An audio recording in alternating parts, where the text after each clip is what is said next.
Hello everybody, welcome back to Socedo Live, episode 15. This is a very special one with Romy Mahajan from our board, a close friend and mentor of mine, and we're going to talk about are marketers over-indexing on ROI? Romy actually just wrote an article in Marketing Darwinism about this topic and the marketing mix. He's been in B2B marketing now for over 20 years. We actually met over a decade ago in 2016. I was kind of working somewhere on Romy's team as we kind of started social media marketing at Microsoft. And now he's on our board. We just got out of a board meeting and wanted to kind of talk about this topic. So here's the funny thing about Romy. His name is spelled ROMI, which is the acronym for Return on Marketing Investment.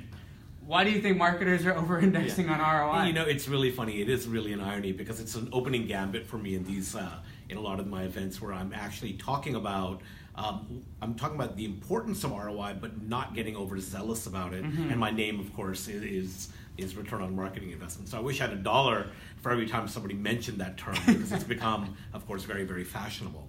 But here's really the point, right? That the return on the marketing investment, ROI for marketing, has become a fashion, and yet fashions change, right?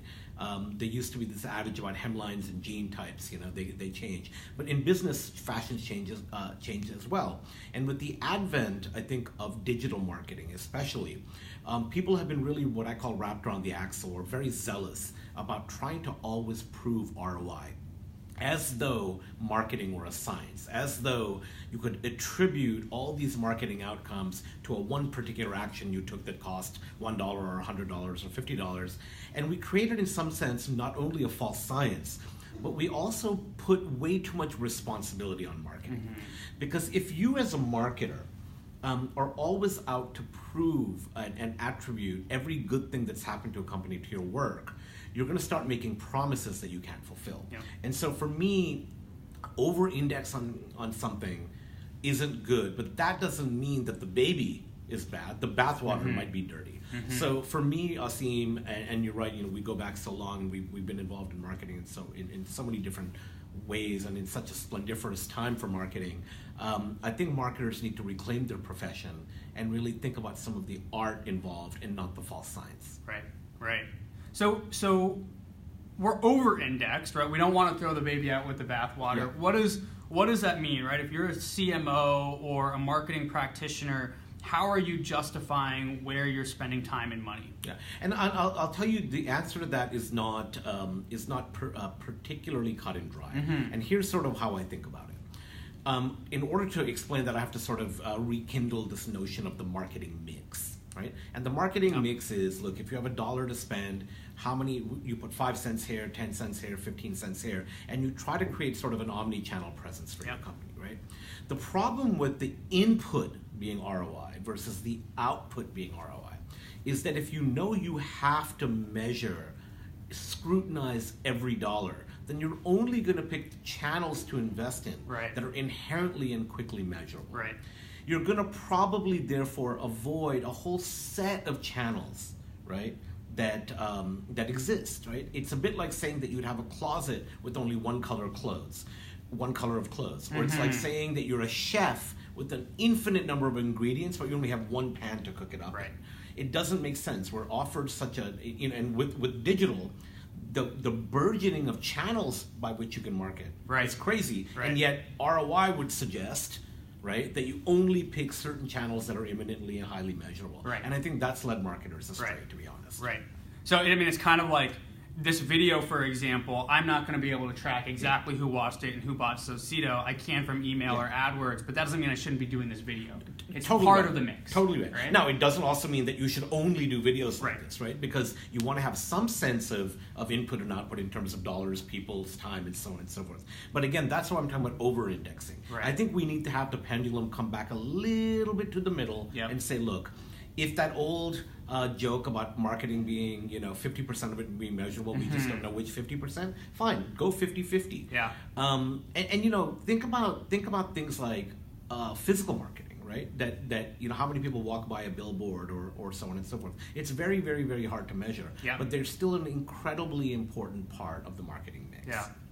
It's funny that you bring up the quote, right? That 50% of your marketing, it's working, you just don't know which 50%. Yeah. I think we've always taken that as a bad thing. right? That, hey, that's the thing that we've got to solve with digital Yeah. marketing in the last 2 decades. Like, how do we make that 90%? Yeah. But it's almost like that's not a bad thing, Yeah. right? That, hey, if you are some significant portion of your marketing budget, you're just not going to totally know. Well, put it a different way, just for a moment, because I take that point extremely well. If everything were about, to be facetious, algorithmic or mathematical marketing, then in some ways all marketing would be the same. Your differentiation comes in that art piece. How do you craft a clever message, right? Right. How do you think about an interesting way to get it out there using different channels? If you remember, and maybe even still, when you go to an airport and you go through the security line, you get these plastic trays, and they'd ask you to take off your shoes, and those plastic trays had a Zappos, advertisement in them. Now, that's contextual marketing. I'm putting my shoes down and saying, wow, they're scuffed. I might need some new ones. Oh, how about buying them from Zappos? No one ever thinks about physical marketing allowing for that level of context. And yet I find it more contextual than I find retargeting in digital, which puts people's random ERP software on a page about bicycling or something, right? So we gotta dial this back a little bit. Right. Again, it doesn't mean ROI is not important, but if that's your only consideration, you're probably going to be led down the wrong path. Yeah.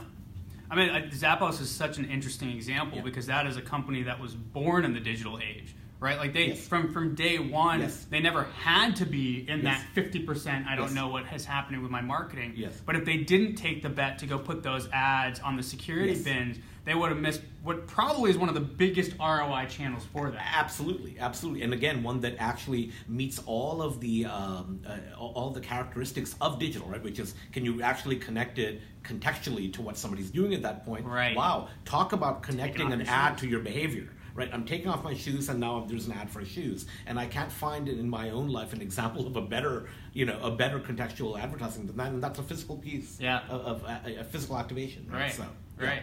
And all these companies that were born in the digital age, right? Facebook, Amazon, everybody's doing brand marketing these days. And we're seeing that comeback. Yeah, physical events, they're super important. When I think about something like Socedo, right, I think about it as being an integral part of people's overall marketing mix. I mean, look, engaging an audience of potential customers, potential advocates, potential buyers. There's nothing more profound than that, right? Yeah. But you can't always measure every outcome. You have to simply go on what I call faith, that if 1 million people are engaged in advocating for you, then you're going to end up doing well. And so for me, ROI is important, but again, the zealotry around it is sort of very, very, very worrisome for me. Fantastic. Yeah. Well, that's a great note to end on.